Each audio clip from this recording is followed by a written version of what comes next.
Nimbag nga aldaw. So for today's video, pupunta tayo sa Baguio. At ito nga yung nangyari sa amin nung pumunta kami sa Baguio. 3:45 AM nga yung bus na nasakyan ko papuntang Baguio. At muntik na nga rin akong naiwan kasi late na akong pumunta sa may bus station. Buti na nga lang, naabutan ko pa yung bus na paalis. At kung hindi ko nga yun naabutan, ay tsak na maghihintay ako ng ilang oras sa susunod na bus na papuntang Baguio. Sa halos 6 na oras na pagbibiyahe namin, nakarating na rin kami sa may Baguio.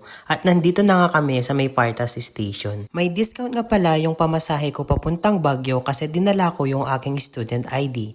So make sure na kapag pupunta kayong Baguio, dalhin nyo yung student ID nyo para mayroon kayong discount. Pagkadating nga namin dito sa may Partas Station, nagbook na nga lang kami ng Grab papunta sa aming transient house. Pagkadating nga namin sa transient house, natulog na muna kami at pagkatapos pumunta naman kami dito sa may SM para kumain ng aming late lunch. Mag-aalas 4 na nga yan ng hapon nung nakapunta kami sa SM dahil bagsak talaga yung buong katawan namin pagkadating namin sa may transient house. Lalong-lalo na ako kasi simula nung nagbiyahe kami wala pa akong tulog sa loob ng bus. Hindi ko na nga rin matandaan kung ano yung kinain namin dyan kasi literal na gutom na kami. At bumili din kami ng maiinom pero yung nabili naming maiinom ay walang lasa. Ako ay pagbigyan, kailangan ko tunay na pag-ibig mo dahil tanging ikaw lang ang piling.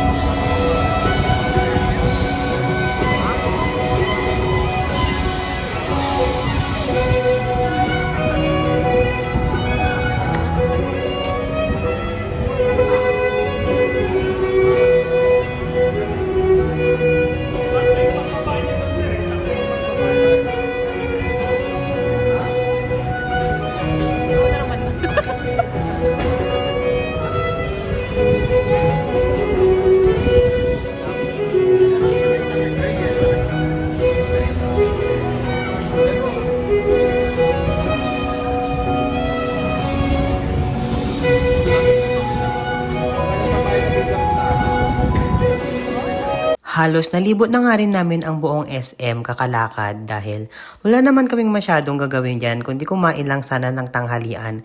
Pero napag-isip-isipan namin na dito na lang namin patayin yung oras bago kami pumunta sa may night market. Namanghanga ako dito sa nakita ko sa loob ng SM dahil gamit ang kanyang paa, kayang-kaya niyang mag-drawing. Hindi hadlang ang kanyang kapansanan para magawa ito. Dahil nga palakad-lakad na lang kami dito sa SM, napag-isipan na rin namin manood ng sinema. Kaso hindi rin kami natuloy kasi ang napag-usapan namin ay umuwi na lang sa may transient house. Dahil mahaba nga ang pila sa may taxi, napag-isipan na lang namin na mag-grab papunta sa transient house para makauwi kami ng maaga. At dahil nga maaga kami na umuwi, ang ginawa na nga lang namin sa may transient house ay matulog. Pagkatapos, sinintay na nga lang namin yung kasama naming papuntang night market. Dahil hindi namin kabisado ang paikot-ikot dito sa Baguio, nagpasama na lang kami para meron kaming kasamang pumunta sa may night market. Sumakay na nga lang kami dyan ng jeep papunta sa may night market para tipid pa sa pamasahe. At ito na nga yung mga kinain namin.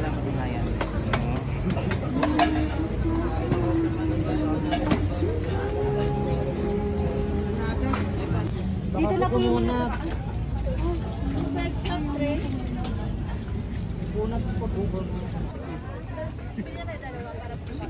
Pwede mo bigay yung suple. Na?